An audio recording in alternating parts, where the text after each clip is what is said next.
there are many of our people who are thinking more deeply and more broadly, looking at it as it actually is, and are beginning to see it more in the international context and the relation that it has with the African struggle, a human rights struggle, or the struggle for human rights. And as such, we can then take it into the United Nations. And bring about the freedom of these people by any means necessary. Hello family, welcome to We Charge Colonialism. WCC, we're an organization that is seeking the decolonization of African communities in the United States. And if you're interested in joining that movement, you can send us an email at wechargecolonialism@gmail.com, or the best option is to submit a membership application at wechargecolonialism.org. So what I want to talk about in relation to our mission, WCC, yes, we are an organization that focuses on the decolonization of communities in the United States, but our prime focus is also a connection to the global Pan-Africanist struggle. That means that we do not think that we're separate in our fight. We do not think that we're alone in our fight. We do not think that Africans who move from outside of the United States to America are not a part of our fight. That means that we recognize that we are part of a global Pan-Africanist struggle. And things like that need to be emphasized, because more and more we see the movements that are arising trying to cause a divide, not just a divide in as far as a physical divide, but a mental divide between you and your African identity and you in relation to your African brothers and sisters. Now, a lot of these people pretend that this divide is to our benefit without actually backing that up. What I mean is that what time in our history has being connected to the Pan-Africanist struggle diminished our fight? And at what time in our history has the United States government, who has been adverse to African people in the United States, not shown to be apprehensive of the thought of Africans uniting in a global Pan-Africanist struggle? What you'll find is that that's never been the case. For example, J. Edgar Hoover is said to have said that the biggest threat to the United States is Negro unity.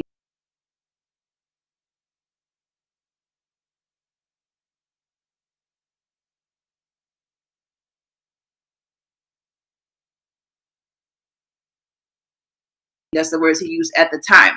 And you look back further than that, there's been a consistent behavior of how racist institutions react to try to cause a divide between Africans in the United States, Africans who are descended from slavery, or Africans who are descended from colonialism. These things are very intentional, and they really profit the white supremacist system. Common sense says that when you have numbers that back you up, common sense says that when you have multiple fronts inside of a war, that is the ultimate threat to the system. Anyone who tells you that having one front in a battle against global white supremacy is trying to deceive you, or themselves have been deceived. Let's think just about common sense. When we look at the history of Africans who were brought to the United States, the implication of slavery was that we have to keep these people dumb, we have to keep them unknowledgeable, we have to keep them ignorant. Not to say this is what they were, but that was the agenda of the white slave master, that you not be an intelligent person. And a part of that is a necessary agenda to suppress your cultural expression, could suppress your cultural identity.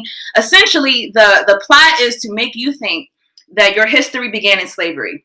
You do not have a history prior to slavery. You did not create anything. You did not create a civilization. Nothing can be attributed to you. You did not found an empire. You did not have independence of mind, independence of thought. You have always been someone who needed to be civilized.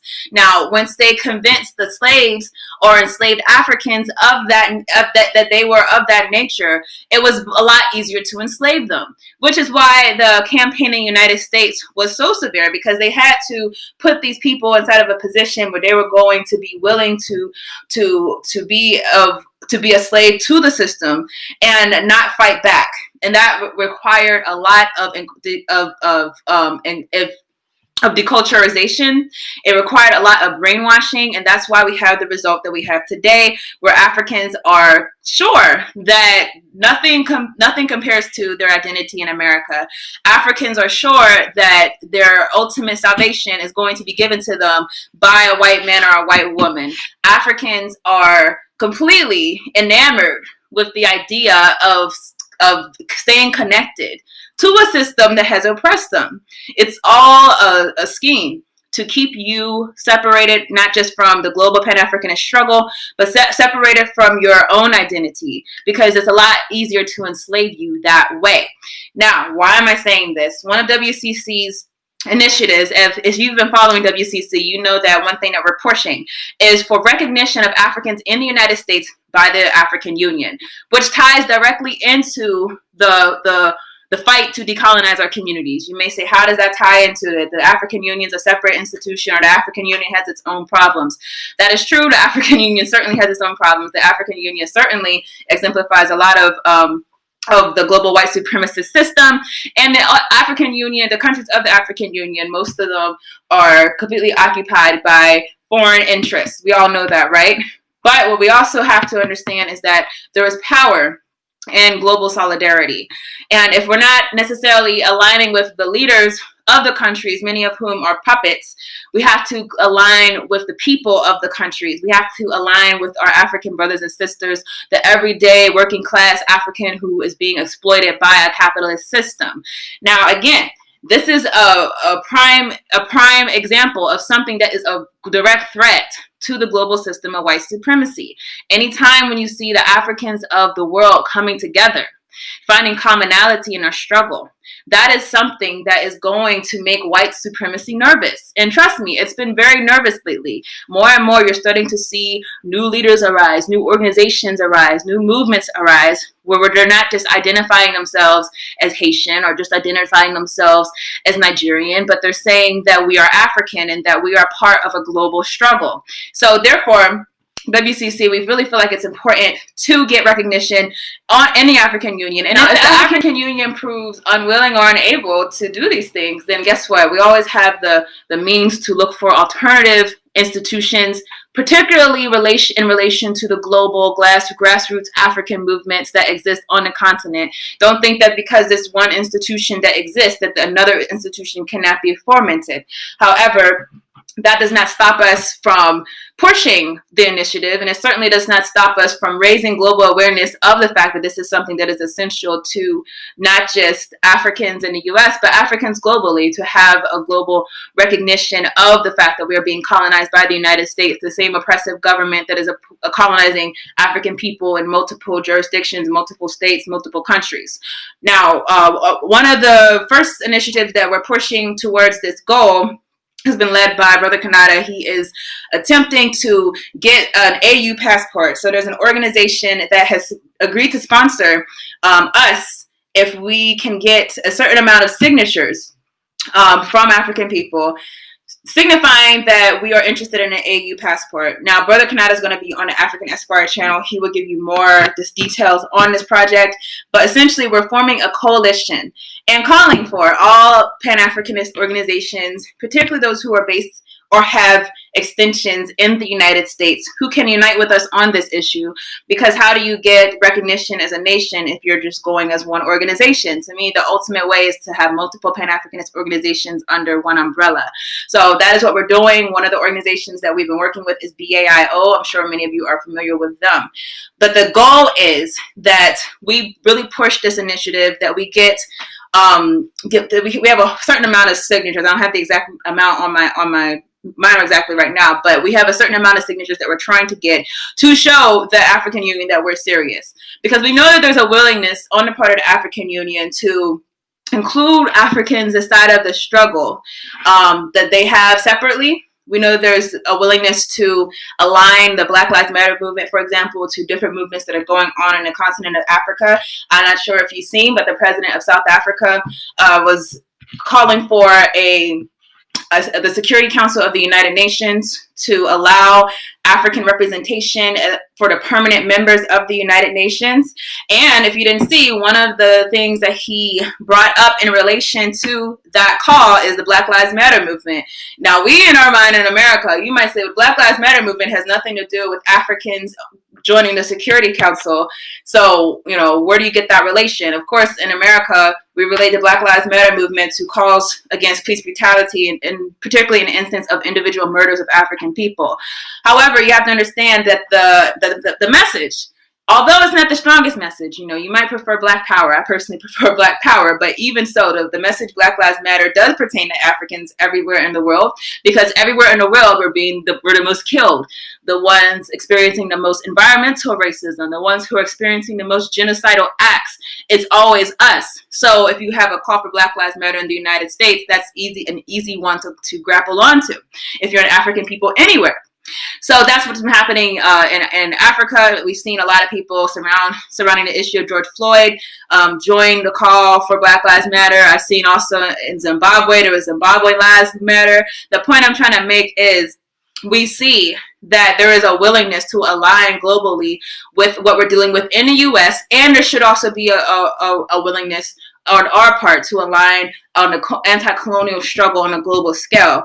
But the next move that we have to make is showing a willingness to separate mentally from our identity as being only the property of the United States, but being a people who are sovereign. So the title of this video, and this is kind of weird to say the title at this point, but the title or the attention behind this video was, why do we look to Africa? A lot of people don't understand Pan-Africanism. A lot of people think it's crazy. Why are you looking at Africa when Africa is so broken? Why are you looking at Africa when Africa is so broke? But when you understand that every single issue in Africa pertaining to colonialism, pertaining to poverty, pertaining to exploitation, every single issue is attributable to the same people who are oppressing us. So if that's the case, what was happening in Africa prior to that type of interference? What was the continent dealing with prior to that level of occupation? Well, we know that it was not an impoverished continent. We know that it was a people who had everything that they need. And still to this day, Africa is the richest continent in the earth. So we know that it is not what they tell us it is. It's not broke. It's not broken. Instead, it's occupied. Instead, it's under foreign influence. And that is the same foreign influence that is many times complicit in our own demise. Trust me, when Africans in the United States rise up, this just doesn't affect the United States. That affects the colonists in every single jurisdiction. That's why you see things like the Zionist movement coming out against free African liberation. That's why you've seen them, for example, coming out against the South Africans in Azania who were asserting their right to sovereignty. That's why you see them coming out against Black liberation, even though you would think they have nothing to do with it. But guess what? They're part of a global white supremacist system, and that system is one that requires conspirators on every single sphere of the globe to agree on the agenda of exploitation of African people. So why do we look to Africa? We look to Africa, first of all, because it's the motherland. It's where all of us originate from. Even if you don't intend to repatriate to Africa, and I will say, I'm an advocate of, if you do not plan to repatriate back to Africa, that you find an African nation to repatriate back to, whether that be a nation in the Caribbean or some nation that I'm not aware of. The reason being, when you're in enemy territory, it's not reasonable, in my personal opinion, to believe that you will at any point not be in enemy territory unless the power system is no longer the system that exists. And that's a lot to put your bet on. But I don't see that happening. I don't see that happening anytime soon in the U.S. I don't see a time where I'll be safe as an African person in the United States. Now, we might see repatriation. Well, how would I repatriate? Where do I go? I have some African ancestry. I don't even know where to go. Well, those are things that you figure out on your own. You visit Africa. Do not buy the notion that every single country in Africa is poor or destabilized. I promise you, many countries in Africa or areas of countries in Africa, you probably have a better quality of life than you have in America. But of course, you make your own plans. You do your own building. You make your own decisions about what is it that I need to do what I think is necessary. However, if you do not wish to repatriate, and again, that's my personal thing to advocate for, but if you do not wish to do that, then guess what? You should have the option of being protected by your people standing in solidarity with you whenever the oppressive forces do wage war on you. Because again, I don't think that staying inside of the jurisdictions of white supremacy, you're going to be exempt from displays of violence. All of this to say that we have to look to Africa because Africa is essential to our freedom wherever we are. If Africa is allowed to be colonized, do you think that you're not allowed to be colonized? An entire continent of black people, if that is allowed to happen, is they allowed to be exploited? Do you think that has no effect on you? You don't think that it's okay to exploit a people whenever they're exploited globally? You don't think that it's okay to wage violence against that people whenever violence is waged on them globally? Well, maybe you say, no, I don't think that. Well, let's think in reverse. We know that Europeans are the ones that control the power, that Europeans are the ones that are sovereign, the Europeans are the ones who are essentially the major colonists of black people. Tell me a place anywhere in the world where it's okay to see a European killed the way that George Floyd was killed. Tell me a place anywhere in the world where it's okay to see a genocide against Europeans the same way that you saw the Rwandan genocide in the 90s. Tell me a place in the world where it's okay to see Europeans put off at sea that were trying to immigrate, put off at sea on boats without motors and essentially sent to drown at sea. Tell me any place in the world where that is okay. It's not okay, right? But that's because of the European structure is built to protect their people globally. And we similarly need to have an African structure that does that for ourselves. So why do we look to Africa? Because Africa is essential to the liberation of every single African person, no matter where you are. And in the same way, the liberation of Africans who are not on the continent of Africa is essential to the liberation of Africa. The fact that Haiti is under occupation, Jamaica is under occupation, Barbados, every single country outside of Africa that is a black country, Brazil, even though Brazil is not an entirely black country, it might as well be because I believe it's the first or second largest African population outside of the continent of Africa. Every single place where we are, don't think that abuse is separate from the African continent. Which is why Pan-Africanism is Pan-Africanism. It's not just Africa focused. It's focused on Africans wherever we are. So I hope we got the point. What I'm saying is why we start focused on Africa, because Africa is essential to our liberation. And if you are someone who wants to join that fight for liberation of African people, again, WCC, we're primarily focused on what's going on in the United States, but we stand in solidarity with the Pan-Africanist movement. And at some point, we do hope to see a close relationship between what's going on in other places. But if you're someone based in the U.S. and you say, you know what, I really want to have a part of that movement, we welcome you to join. If you don't want to necessarily join to be a member, we welcome you to be a part of the general community. Regardless, stay focused, stay organized. If you're not in an organization, doesn't have to be WCC, join an organization, because that's the only way that we're going to do anything to affect what is going on with our people, not just on a global scale, but also on a domestic scale. So that is all I have for you guys. Please look out for Brother Kanata's video. The petition will be posted down below. I ask every single person, please sign this petition. It literally takes 1 minute. And if you can even do this, after you sign it, share it on social media. At most, that will take 2 minutes. And I'm being very generous because let's be realistic. It probably takes 30 seconds to do both. Share it, push it. Understand that we're not just doing this for us. We're doing this for you. We're doing this because we want our people to have representation outside of these borders. We want our people to have global presence. And we want the plight of Africans in America to be known every single place where we are, where African people are, rather. So, and that is all I have for this video, and I will see you guys in the next video.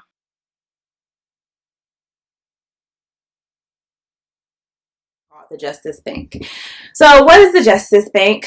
I've talked before about the fact that we were trying to do a bail project, but we ended up deciding to do a mutual aid fund. The Justice Bank initiative will essentially take members, and you would pay a very low monthly membership fee. We're going to keep it low on purpose because we are servicing a people who are the most disenfranchised in this country, the most under attack, and it's not reasonable to expect that there's that someone could pay $30 a month, $50 a month, whenever you are of that group.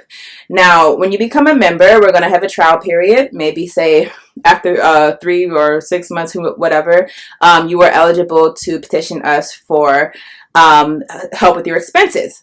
Now, what type of people who are targeted from the prison industrial complex, what type of people would be eligible?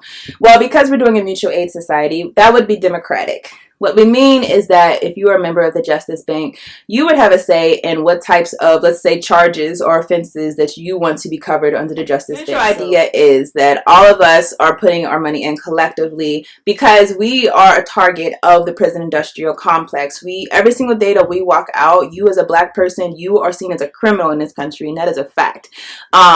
And we want to offer a type of protection for our people, and almost like an insurance policy, honestly, that if you do have some type of run-in with the law, if you do have a charge, a criminal charge, that you can count on a mutual aid society to help you and assist you with those types of charges. Nowhere in the world incarcerates as much as we do. We've seen extremely high rates of exposure to the criminal justice system for African American men with very low levels of schooling. So if we think about Black men who were born in the late 1970s and who are growing up through the American prison boom of the 1980s and the 1990s, the chances that they're going to serve time in state or federal prison if they dropped out of high school is about 70%. So going to prison for that group of Black men with very low levels of schooling, that's become a normal life event. And that's really only happened in the last 10 years. We're at this point now where there's about 1.2 million African American children with a parent who's incarcerated. That's about 1 in 9.